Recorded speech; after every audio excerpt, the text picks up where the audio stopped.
नमस्कार। आज की कॉमर्स क्लास में आप सबका स्वागत है। मैं श्रीमती राखी मंडल, वाणिज्य व्याख्याता, शासकीय उच्चतर माध्यमिक विद्यालय भैंसमा, जिला कोरबा से कक्षा 12वीं के विषय लेखाशास्त्र से आज की विषय वस्तु लेकर उपस्थित हूँ।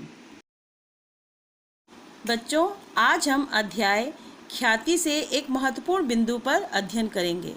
जी हाँ बच्चों, ख्याति के मूल्यांकन की विधियाँ एवं इसके सूत्र के संबंध में आज हम इस वीडियो में जानेंगे। तो बच्चों, ख्याति के मूल्यांकन की विधियाँ या सूत्र को जानने से पहले हम ये जान लेते हैं कि ख्याति का मूल्यांकन कब आवश्यक होता है। तो बच्चों, सबसे पहले अनुपात परिवर्तन।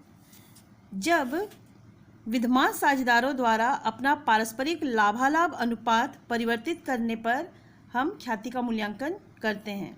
दूसरा बिंदु है नए साझेदार के प्रवेश पर। जब व्यवसाय में कोई नया साझेदार प्रवेश करता है तब भी ख्याति का मूल्यांकन आवश्यक होता है। विद्यमान साझेदार का अवकाश ग्रहण करने पर, अगर पहले से विद्यमान कोई साझेदार व्यवसाय को छोड़कर चला जाता है तो ऐसी दशा में भी ख्याति का मूल्यांकन आवश्यक होता है। चौथा बिंदु है विद्यमान साझेदार की मृत्यु हो जाने पर। ऐसी दशा में भी ख्याति का मूल्यांकन किया जाता है। व्यवसाय की यदि किसी कारणवश बिक्री की जाए तब भी हम ख्याति का मूल्यांकन व्यवसाय में करते हैं। छठवां बिंदु है फर्मों का एकीकरण। अगर दो फर्म आपस में एकीकृत हो जाते हैं किसी कारणवश तो ऐसी दशा में भी ख्याति का मूल्यांकन आवश्यक हो जाता है। तो बच्चों, आइए अब हम जानेंगे ख्याति के मूल्यांकन की विधियाँ। ख्याति के मूल्यांकन की 4 विधियाँ होती हैं। पहला है औसत लाभ विधि, दूसरा है अधिलाभ विधि, तीसरा है पूंजीकरण विधि और चौथा है वार्षिकी विधि।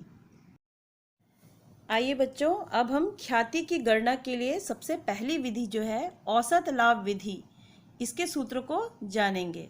तो औसत लाभ विधि का हमारा सूत्र है ख्याति बराबर पिछले वर्षों के लाभों का औसत गुणित क्रय के वर्षों की संख्या। बच्चों, औसत लाभ विधि के अंतर्गत एक और विधि आती है भारित औसत लाभ विधि। भारित औसत लाभ विधि के अंतर्गत हम ख्याति का मूल्यांकन इस प्रकार करेंगे।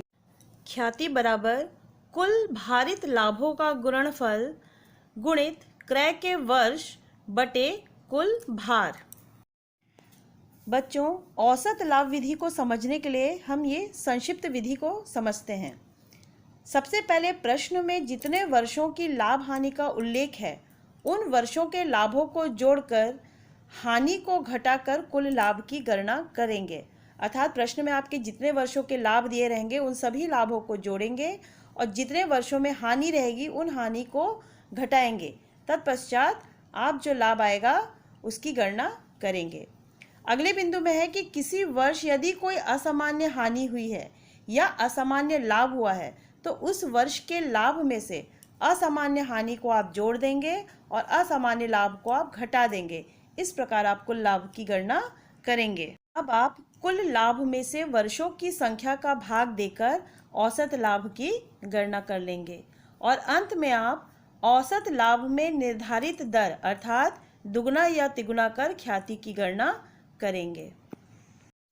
तो आइए बच्चों, अब हम भारित औसत लाभ विधि के अंतर्गत ख्याति की गणना के कुछ स्टेप्स को जान लेते हैं। बच्चों, हमारे स्टेप्स इस प्रकार हैं कि सबसे पहले दिए गए प्रत्येक वर्षों के लाभ की गणना कीजिए। तत्पश्चात जितने भी वर्षों के लाभ हैं प्रत्येक को 1, 2, 3, 4, 5 आदि से आप भार दीजिए। उसके बाद प्रत्येक वर्ष के लाभ को उसके भार से गुणा कर दीजिए। चौथे में भारों का योग और भारित लाभों का योग कीजिए और अंत में निम्नलिखित प्रकार भारित औसत लाभ की गणना कीजिए। बच्चों, भारित औसत लाभ विधि को समझने के लिए हम एक प्रश्न को समझते हैं। प्रश्न है एक फर्म के गत 5 वर्षों के लाभ इस प्रकार थे। वर्ष 2009-10 में 20,000, 2010-11 में 24,000, 2011-12 में 30,000, 2012-13 में 25,000 और 2013-14 में 18,000। ख्याति के मूल्य का निर्धारण भारित औसत लाभ के 3 वर्ष के क्रय के आधार पर कीजिए। वर्ष 2009-10, 2010-11, 2011-12, 2012-13 और 2013-14 को क्रमशः 1, 2, 3, 4 और 5 भार प्रदान करें। आइए बच्चों, अब हम भारित औसत लाभ विधि के अनुसार इस प्रश्न को हल करते हैं। प्रश्न को हल करने के लिए सबसे पहले आप 4 कॉलम खींचेंगे, एक वर्ष के लिए, एक लाभ के लिए, एक भार के लिए और एक गुणनफल के लिए। तो बच्चों, पहले आप ईयर यानी वर्ष वाले कॉलम में सभी वर्षों को क्रमानुसार लिख देंगे। आप लाभ वाले कॉलम में प्रत्येक वर्ष के लाभ को उसके सामने लिखेंगे। तत्पश्चात हमारे प्रश्न में भार दिए हुए थे, तो प्रत्येक भार को आप क्रमानुसार लाभ के सामने वाली कॉलम में लिख देंगे। अंत में आप लाभ से भार का गुणनफल करके बाहर गुणनफल वाले कॉलम में लिख देंगे। इस प्रकार आप सभी गणना करने के पश्चात गुणनफल का योग लगाएंगे और भार का योग लगाएंगे। तो बच्चों, सभी गणना के पश्चात हमारा जो गुणनफल का योग है वो आया है 3,48,000 और जो हमारा भार है, भार का योग है 15। आइए अब हम इन्हें सूत्र में रखते हैं। हमारा सूत्र है भारित औसत लाभ बराबर गुणनफलों का योग बटे भार का योग। तो बच्चों, हमारा गुणनफलों का योग आया है 3,48,000 बटे भार का योग है 15। तो इस प्रकार गणना करने के पश्चात हमें औसत भारित लाभ जो प्राप्त होगा वो है 23,200 रुपये। तो बच्चों, हमें भारित औसत लाभ प्राप्त हो चुका है। तो आइए अब हम ख्याति की गणना कर लेते हैं।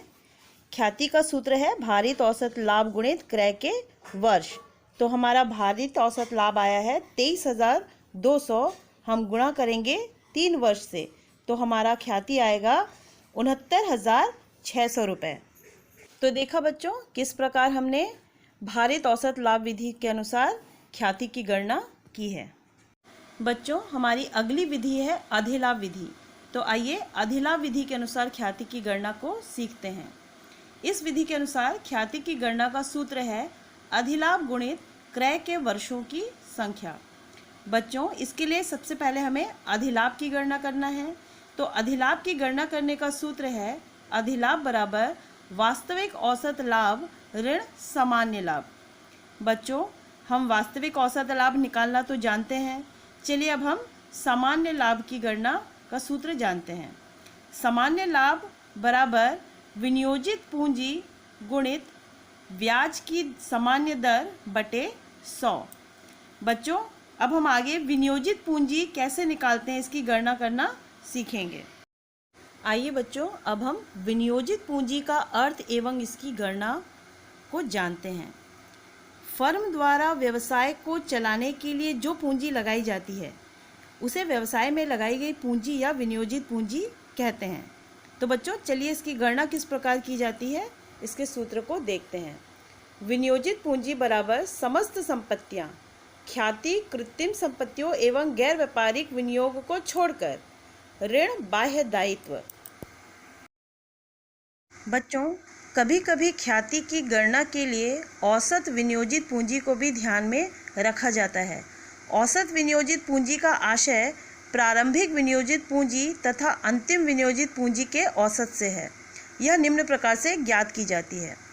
औसत विनियोजित पूंजी बराबर प्रारंभिक पूंजी गुणित अंतिम पूंजी बटे 2। आइए बच्चों, अब हम अधिलाभ विधि को इस प्रश्न के माध्यम से समझते हैं। प्रश्न है, एक व्यवसाय की विनियोजित पूंजी 1 लाख रुपए है। इस प्रकार के व्यवसाय में 10% आय अपेक्षित है। पिछले 3 वर्षों का औसत लाभ 12,000 रुपये है। ख्याति का मूल्यांकन अधिलाभ के बराबर करना है। ख्याति का मूल्य निकालिए। आइए बच्चों, अब हम प्रश्न को हल करते हैं। प्रश्न को हल करने के लिए सबसे पहले इस विधि के अनुसार जो ख्याति का सूत्र है उसे जानते हैं। ख्याति बराबर अधिलाभ गुणित क्रय के वर्षों की संख्या। अधिलाभ की गणना करने के लिए सबसे पहले वास्तविक औसत लाभ और सामान्य लाभ दोनों की आवश्यकता है। प्रश्न में वास्तविक औसत लाभ दिया हुआ है जो है 12,000 रुपये। अब हम सामान्य लाभ की गणना करेंगे। सामान्य लाभ के लिए इसका सूत्र है विनियोजित पूंजी गुणित प्रत्याय दर बटे 100। प्रश्न में विनियोजित पूंजी दी हुई है 1,00,000 रुपए और प्रत्याय दर दिया हुआ है 10%। तो बच्चों आइए इसे सूत्र में रखते हैं। सामान्य लाभ बराबर 1,00,000 रुपए गुणित 10% बटे 100 करने से हमारा आएगा 10,000 सामान्य लाभ। तो बच्चों इस सूत्र से हमने सामान्य लाभ 10,000 रुपये निकाला है। आइए अब हम अधिलाभ की गणना करते हैं। अधिलाभ की गणना करने के लिए हमें पहले औसत सामान्य लाभ, औसत वास्तविक लाभ जो है वो हमारा 12,000 रुपये है, उससे हम सामान्य लाभ को घटाएंगे तो हमारा आएगा 2,000 रुपये अधिलाभ। आइए अब हम इसे ख्याति के सूत्र में भरेंगे। ख्याति का सूत्र है अधिलाभ गुणित क्रय वर्षों की संख्या। तो अधिलाभ हमारा आ गया है 2,000 गुणित 2 वर्ष बराबर 4,000 जो है हमारा ख्याति आ गया अधिलाभ विधि से। आइए बच्चों अब हम जानते हैं पूंजीकरण विधि के बारे में। इस विधि के अंतर्गत व्यापार में विनियोजित पूंजी से प्राप्त होने वाले अनुमानित सामान्य लाभ तथा वास्तविक औसत लाभ के पूंजीकरण मूल्य के अंतर को ख्याति माना जाता है। इस विधि के अंतर्गत ख्याति की गणना की 2 विधियां प्रचलित है। एक है औसत लाभ की पूंजीकरण विधि और दूसरी है अधिलाभ की पूंजीकरण विधि। बच्चों औसत लाभ की पूंजीकरण विधि के अनुसार व्यापार में विनियोजित पूंजी एवं औसत लाभ को अर्जित करने हेतु आवश्यक पूंजी का अंतर ही ख्याति होता है। इस विधि के अनुसार यह माना जाता है कि जितनी पूंजी वह व्यापार में लगा रहा है उससे अधिक लाभ कमाकर वह पूंजी की बचत कर रहा है। दूसरी है अधिलाभ की पूंजीकरण विधि। बच्चों इस विधि में ख्याति की गणना एक वैकल्पिक विधि है। इस विधि के अनुसार फर्म की ख्याति की राशि अधिलाभ की पूंजीकरण राशि के बराबर होगी। आइए बच्चों अब हम औसत लाभ की पूंजीकरण विधि का सूत्र जान लेते हैं। हमारा सूत्र है विनियोजित पूंजी बराबर संपत्तियों का योग ऋण बाह्य दायित्वों का योग। औसत लाभ का पूंजीकरण मूल्य निकालने के लिए हमारा सूत्र है औसत लाभ बटे सामान्य ब्याज दर गुणित 100 और अंत में ख्याति निकालने का सूत्र है ख्याति बराबर औसत लाभ का पूंजीकरण मूल्य ऋण विनियोजित पूंजी। उसी प्रकार बच्चों अधिलाभ की पूंजीकरण विधि का सूत्र है ख्याति बराबर अधिलाभ बटे सामान्य ब्याज दर गुणित 100 और अधिलाभ निकालने के लिए हमारा सूत्र है औसत लाभ ऋण सामान्य लाभ। आइए बच्चों पूंजीकरण विधि के अंतर्गत प्रचलित दोनों विधियों को हम इस प्रश्न के माध्यम से समझते हैं। हमारा प्रश्न है एक फर्म का औसत लाभ 80,000 रुपये है, फर्म की कुल संपत्तियां 10 लाख रुपए है तथा चालू दायित्व 4,80,000 है। अपेक्षित आय दर 10% है। औसत लाभ के पूंजीकरण विधि तथा अधिलाभ की पूंजीकरण विधि द्वारा ख्याति की गणना कीजिए। आइए बच्चों अब हम प्रश्न को हल करते हैं। प्रश्न को हल करने के लिए सबसे पहले हम विनियोजित पूंजी की गणना करेंगे, जिसके लिए हमारा सूत्र है संपत्तियों का योग ऋण बाह्य दायित्वों का योग। Capital of employed equal to total assets minus outside liabilities. तो देखिए प्रश्न में दिया हुआ है हमारी कुल संपत्तियां जो फर्म की हैं वो है 10 लाख रुपए और बाहरी दायित्व जो है वो है 4,80,000 रुपये। तो हम 10 लाख से 4,80,000 रुपये को घटाएंगे तो हमारा विनियोजित पूंजी आएगा 5,20,000 रुपये। अब हम निकालेंगे औसत लाभ का पूंजीकरण मूल्य capitalisation value of average profit, जिसका हमारा सूत्र है औसत लाभ बटे सामान्य ब्याज की दर गुणित 100। तो बच्चों प्रश्न में हमारा औसत लाभ दिया हुआ है 80,000 रुपये। तो 80,000 रुपये गुणित 100 बटे हमारा जो ब्याज दर है प्रश्न के अनुसार दिया हुआ है 10%। तो इसके अनुसार हमारा औसत लाभ का जो मूल्य निकलेगा वो आएगा 8 लाख रुपए। तो बच्चों ख्याति निकालने का दोनों मूल्य हमें प्राप्त हो चुके हैं। आइए अब हम इसे सूत्र में डालते हैं। ख्याति का हमारा सूत्र है औसत लाभ का पूंजीकरण मूल्य ऋण विनियोजित पूंजी। हमने यहाँ पर औसत लाभ का पूंजीकरण मूल्य निकाला है 8 लाख रुपए और हमारी विनियोजित पूंजी आई है 5,20,000 रुपये। तो बच्चों 8 लाख रुपए में से 5,20,000 रुपये आप घटाएंगे तो हमें ख्याति प्राप्त होगी 2,80,000 रुपये। आइए बच्चों, अब हम इसी प्रश्न को अधिलाभ की पूंजीकरण विधि से हल करते हैं। तो बच्चों, अधिलाभ की पूंजीकरण विधि से हल करने के लिए हमें सबसे पहले औसत लाभ जानना है। औसत लाभ हमारा प्रश्न में दिया है 80,000। आय दर हमारी दी हुई है 10% और विनियोजित पूंजी जो हमने पिछले विधि में निकाला था वो है 5,20,000 रुपये। तो बच्चों, पहले हम सामान्य लाभ निकालेंगे। सामान्य लाभ का सूत्र है विनियोजित पूंजी गुणित दर बटे 100। तो बच्चों, इसमें हम मान रखेंगे विनियोजित पूंजी है 5,20,000 रुपये गुणित 10 बटे 100। तो हमारा सामान्य लाभ आएगा 52,000 रुपये। चलिए बच्चों, अब हम अधिलाभ निकालते हैं। अधिलाभ का हमारा सूत्र है औसत लाभ ऋण सामान्य लाभ। औसत लाभ हमारा है 80,000 और अभी हमने सामान्य लाभ निकाला है 52,000 रुपये। तो बच्चों, दोनों को घटाने के बाद हमें अधिलाभ प्राप्त होगा 28,000 रुपये। आइए अब हम इसे ख्याति के सूत्र में रखेंगे। अधिलाभ की पूंजीकरण विधि के अनुसार ख्याति का सूत्र है अधिलाभ बटे सामान्य ब्याज की दर गुणित 100। अधिलाभ हमारा आया है 28,000 रुपये गुणित 100 बटे 10। तो हमारा ख्याति आएगा 2,80,000 रुपये। तो देखा बच्चों, पूंजीकरण विधि के दोनों विधियों से आप ख्याति की गणना करेंगे तो आपको ख्याति की समान राशि ही प्राप्त होगी। आइए बच्चों, अब हम वार्षिकी विधि को समझते हैं। यदि एक फर्म में पिछले वर्षों से अधिलाभ हो रहा है तो यह अनुमान लगाया जाता है कि भविष्य में यह लाभ कितने वर्षों तक होता रहेगा। प्राप्त होने वाली अधिलाभ की राशि का अधिलाभ अवधि के लिए 1 रुपये की वार्षिकी का गुणा कर एवं भाग देकर ख्याति का मूल्य निकाल लिया जाता है। आइए बच्चों, अब हम वार्षिकी विधि के अनुसार ख्याति की गणना को सीखते हैं। इसमें हम 2 बिंदुओं के माध्यम से ख्याति की गणना करेंगे। पहला, यदि वार्षिकी का वर्तमान मूल्य 1 से कम हो, ऐसी दशा में ख्याति बराबर अधिलाभ बटे वार्षिकी मूल्य हो जाएगा। अगले बिंदु में यदि वार्षिकी का वर्तमान मूल्य 1 से अधिक हो तो ऐसी दशा में ख्याति बराबर अधिलाभ गुणित वार्षिकी मूल्य हो जाएगा।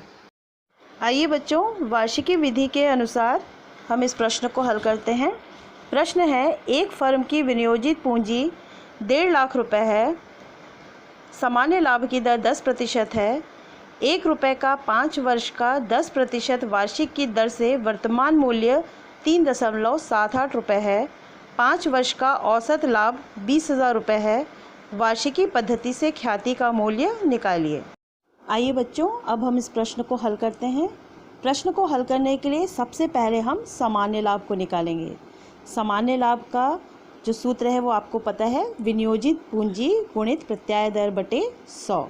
तो बच्चों, विनियोजित पूंजी प्रश्न में है दी हुई है 1.5 लाख रुपये और हमारा दर दिया हुआ है 10%। तो हम 1.5 लाख गुणित 10% बटे 100 करेंगे तो हमारा सामान्य लाभ आएगा 15,000 रुपये। औसत लाभ हमारे प्रश्न में दिया हुआ है 20,000 रुपये। तो चलिए अब हम अधिलाभ निकाल लेते हैं। अधिलाभ का भी सूत्र हमें पता है, औसत लाभ ऋण सामान्य लाभ। तो औसत लाभ 20,000 रुपये ऋण सामान्य लाभ 15,000 रुपये, घटाने के पश्चात हमारा अधिलाभ आएगा 5,000 रुपये। आइए बच्चों, अब हम ख्याति निकाल लेते हैं। ख्याति का हमारा सूत्र है अधिलाभ गुणित वार्षिकी मूल्य। अधिलाभ हमारा आया है 5,000 रुपये और हमारा वार्षिकी मूल्य प्रश्न में दिया है 3.78 रुपये। तो 5,000 से 3.78 रुपये की गुणा करने पर हमें ख्याति प्राप्त होगी 18,900 रुपये। तो बच्चों, इस प्रकार से हम वार्षिकी विधि के अनुसार ख्याति की गणना करेंगे। तो बच्चों, आज के इस कॉमर्स क्लास में आपने ख्याति के मूल्यांकन की चारों विधियों का उदाहरण सहित अच्छे से अध्ययन किया है।